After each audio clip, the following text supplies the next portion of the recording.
Sorry for the shaky video. This is on my iPad. It's the only thing that has memory. But anyways, here's my one-wheel trailer build that I did, and I made it out of a Craigslist dirt bike, just with a blown engine. It was like 40 bucks for that thing, just for the frame, the front wheel, the steering, the neck stem there, and the rear shock was the main thing I needed.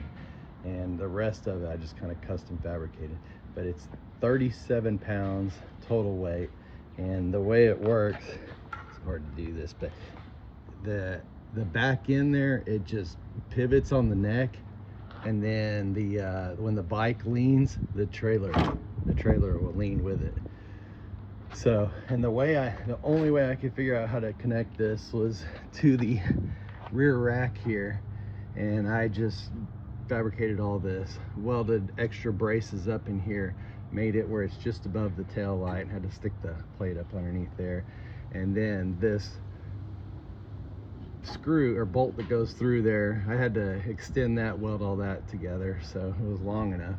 But that just keeps it steady. And I just got back from a 2,400 mile trip, and everything, it did just fine. It pulled no problem, and I hardly even noticed it was back there actually. But some of the, I guess, oh, this is the tote that I carried. There's most of it's gone right now, but I just put reflective on there and just bungee that to this here. It stayed just fine, and I had a duffel bag on top of that, and the lid I put on the bottom here, and then put the tote on top and put the duffel bag on top of that so I could get in there a little bit easier. And then of course it rains, I could just put the lid back on that. But that worked just fine. Oh, here's something kind of stupid, whatever, but it works for me. I use this is a Walmart soda, but put gas in here, squeeze only fill it up about 90%, squeeze the air out, and this thing, I mean, unless you stick it out in the sun and it fills up with crazy amounts of pressure, it's never going to leak or anything, and works just fine. That's how I kind of do some extra gas there. And here's the other gas that I had, the extra. I built this rack here, and the way this works is it slides into that slot right there, and just you slip it in, and then when your back is against it, there's no way it's going anywhere. And the bungees hold the extra gas here too. I used quite a bit on this trip. And this is a foam little seat cushion that I made. I just took some couch foam, and this is the fabric, and then I even put an air hawk inside. Yeah, it's hard to do this one hand, but there's an air hawk up somewhere in there, and kind of see it, but it definitely helps. Without this, there's no way I'm doing over 2,000 miles on this thing. I'd do 100 miles and want to toss this thing, because that original seat is horrible. And I put a little basket there just for whatever chargers or whatever I need to throw in there, and a lot of times I would carry my phone on a tripod and just stick it up underneath here so it wouldn't bounce out or anything. And here's something just kind of silly that helps, and I put a bungee or a zip tie, one of these real heavy duty zip ties, and this is kind of just like a cheap throttle lock, so you can roll on the throttle, spin this down, and then it holds it. So if you're going wide open, 3/4, whatever, you can let go and shake your hands out or whatever, and it easily just twists.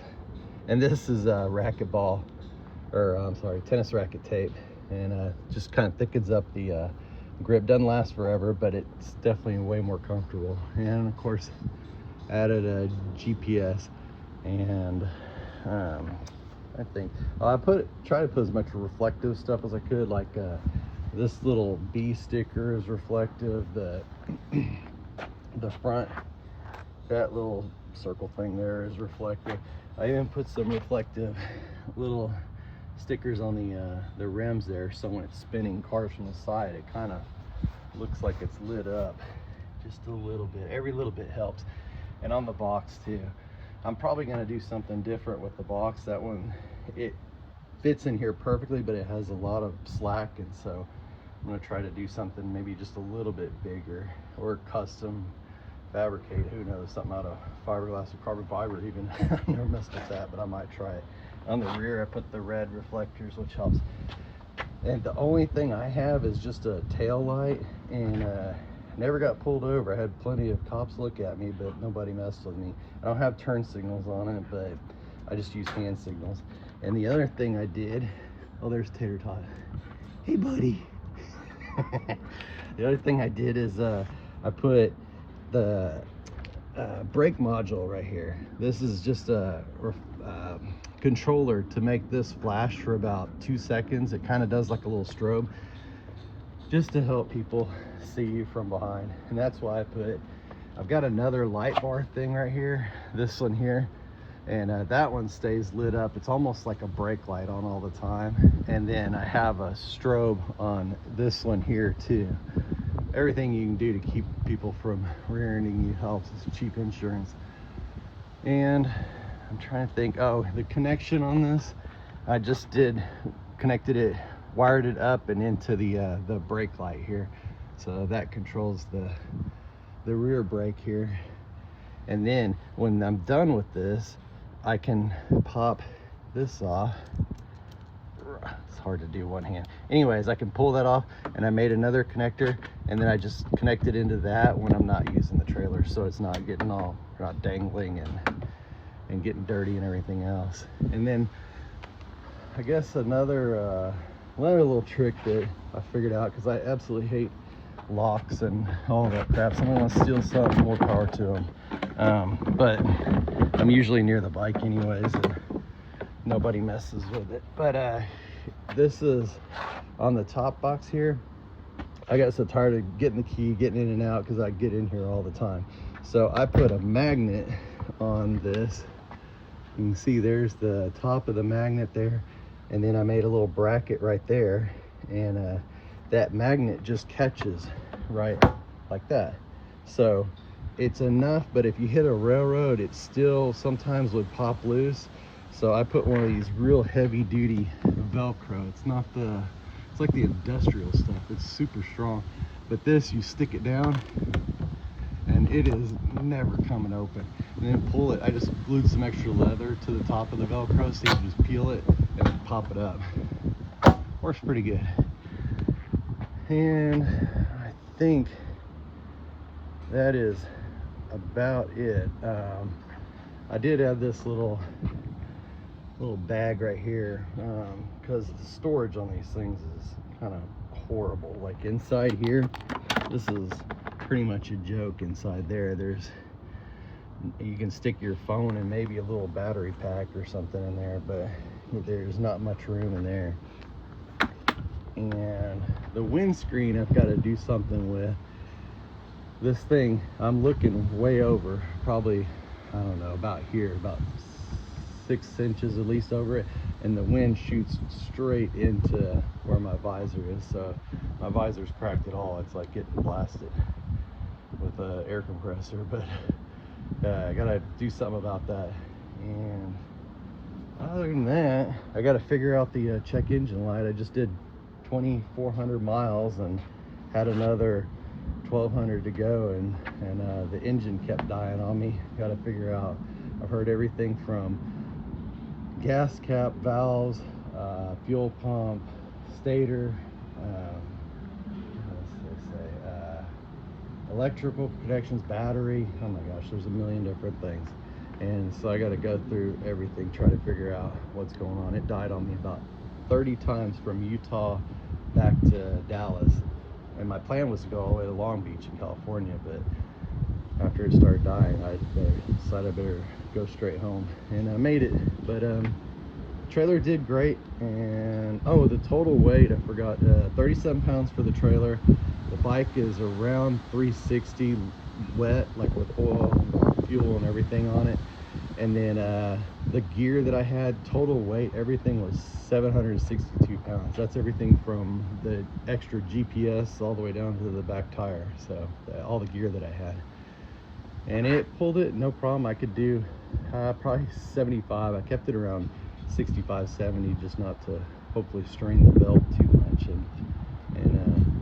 But I'm ready to do it again. I'm gonna get it fixed up, and I'm gonna go try for round 2 this time. My plan is to reach Long Beach.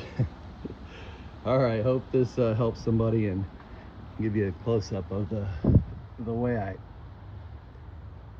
welded everything, and you can kind of see there's the frame underneath it, and how I did the shock. I tried to reinforce everything as overkill as possible, so nothing broke and everything works. This is a fender I just made out of a one of those plastic, those blue trash can barrels. Just cut a strip out and painted it with some bed liner. I think it did pretty good. I didn't get much rain or anything. Oh, and the other thing is, with this here, what I do is, this is just finger tight. You don't want it cranked. And then the second nut, you lock these two together so it doesn't, you don't want it strained this way. You just want it on there, and then there's no way it's coming off. And I put grease on the bolt, and inside there I just kind of slather it up, and every time maybe not every time, but every other time I probably just grease it up a little bit, and keeps it from wearing down. And then you're supposed to grease in here. It's kind of a challenge the way I welded this, because this is pretty solid, but I can take this off and take a needle on the end of a grease gun and squirt some grease down in there, and you can see actually it's kind of coming out a little bit from the last trip. But hope this helps somebody. Sorry for rambling, but anyways, I had to figure all this out on my own. It was kind of a challenge, and it got me from Dallas to New Mexico, Colorado, Utah. I made it almost to Zion Park before the check engine light came on, and then made a loop back, and I went and did the $1 Million Highway. That was super cool. And then checked out Cadillac Ranch and back to Dallas, and a lot of fun. I'm gonna try it again. See ya.